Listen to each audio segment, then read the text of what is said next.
Hey guys, Aaron here. Another update with the racing lawnmower. As you can see, pulled apart a little bit more. I'm working on the rear axle at the moment. I've got the rear axle in the boot of my car, made a few measurements and have dealt with a few issues. I've got, as you can see by that on the ground, I've got something mocked up as a basic for now. Ignore the dodgy words. It was something I did in my spare time at work, just real quick with a few quick measurements to try and make something that I thought might work, which so far looks like it will. So I've got a rear swing arm in the makings and hopefully I'll have that made tomorrow. That's why I'm taking the axle and the bearing housings with me. Then I can try and make something. Ignore the lighting, I do admit it's not the best, but iPhone 7 Plus is not that bad at recording, surprisingly, at night time. Night-ish anyway. As you can see by the lovely weather Australia is having, we're having this nice pinky orange afternoon. Anyway, it's a good battery. I have the original wiring loom from that engine here, which is good so far from what I can tell. There's a little bit of repairing I need to do on the side where the stator and the pulse coil comes out of the engine, which is just here. Sorry about the bad quality, but you can see there's a bit of a break in the wiring. I've got to repair a few things. It's a bit dirty, but I've got a new starter motor on the way. I pulled that starter motor apart. I'm gonna try and upload that video hopefully before this one, if not after, of the internals of the starter motor. Is a bit stuffed. Like the brushes fell inside the starter motor, the 4 brushes, and pretty much stuffed it at that point. The internals were fine. I could get a brush kit and do it all, but I'm not up for repairing in that way. It cost me $37.90 Australian for a brand new one, and it'll turn up between next Tuesday and Thursday, so might as well just go for the easier option. I think the brush kit was like 20, so there's no point in stuffing around with it. I can just replace it like that. I mean, you can buy these starter motors with, as you can see by that bolt there, they're replaceable. You can buy them with that housing and gear and everything, and that shaft, but I can buy just the starter motor, which goes on this end here and bolts down to there, to those 2 points there, and yeah, bolts straight in, goes on the original gear, and I've got to pay for a new gear, and I've got to pay for a new housing. I think it was like $40 or $50 for a new gear, housing, and starter motor put together, so I wasn't going to stuff around with it. The original exhaust came across here and out there, and then pointed out there, so I'm going to take it and modify it a little bit. The exhaust will run from here out and round and then down, so I'm going to have to weld a piece on there, cut it, and then weld a piece on. So my welding skills are not the best, so you will have to bear with me on my welding.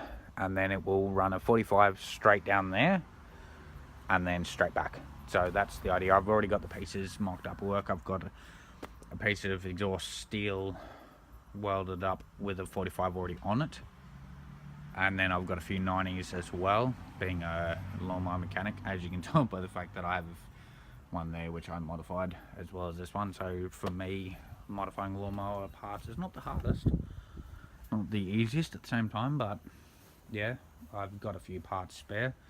I also have the original disc, which is in relatively good nick, needs a bit of a clean up, but I'm going to try and make a mount where it was originally. It's in the way of the mounts that I'm going to make on the left hand side. So the sprocket runs in about here somewhere.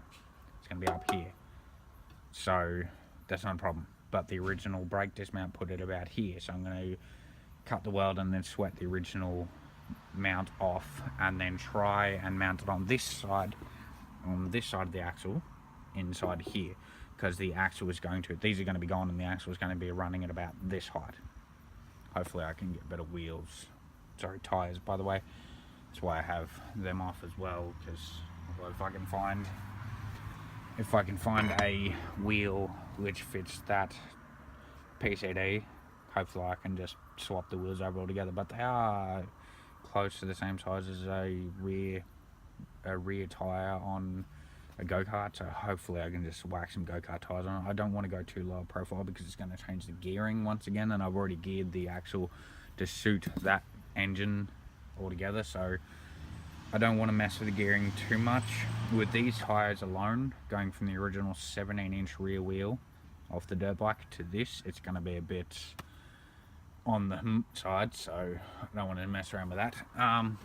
One thing I have to stuff around is I've got to take the original wiring, which is pretty basic. The earth goes to ground and then you ground it up on the engine like I did previously to check if the starter motor worked. As you can see by the ground here, rather decent ground, which as far as I'm concerned, the bigger the better. At least you know you're going to get a decent connection. I'm going to have to rip this wiring out altogether because it's too small for that size of starter motor. So because I'm actually going up in ampage on the starter motor, I'm going for one that's designed for a 200cc, but it'll fit that, and it's only a 110, so excuse me, indigestion. It's going to have much more crank when it comes down to it. It's going to crank the engine much better than what it did what the original one did previously. I stuffed around with this motor when my brother had it in a dirt bike, and it was fine, but wasn't the best. It cranked it pretty slow, so I've stuffed around with it and I can't be bothered brush kitting it and everything, so I'm gonna I've already ordered the new starter motor. I've got it coming in. It'll be here next week between Tuesday and Thursday. Well, it'll be at my work anyway. One of the guys at work actually had an old rustic tank, real old, looks freaking awesome. I might replace that old plastic tank with the rustic tank just because it looks cooler. And I do plan on lowering the steering wheel just for race status. I guess you'd call that. It's pretty easy. This one bolts on the top. It's got a bolt through the center there with a washer, and it bolts onto the shaft itself through there. You can't really see that due to the light, but I'm hoping to cut the shaft. And then put just a steel tube on there to sleeve it, and then shorten the shaft and weld it in and around, and hopefully that will work quite fine. Anyway, that's just a quick update. I'm hoping to get some of the parts welded up and a few things made tomorrow, which means I can bring it home from work, and then because they have a better welder than I do, I've only got a stick that can TIG, but I don't have the money for the gas right now, so yeah. But I'm hoping to get some of those parts made up tomorrow, and I'll bring them home tomorrow and try and get a video recorded and uploaded sometime tomorrow of me putting all those parts on. Anyway, that's pretty much it for now. I've been Aaron. Thanks for watching.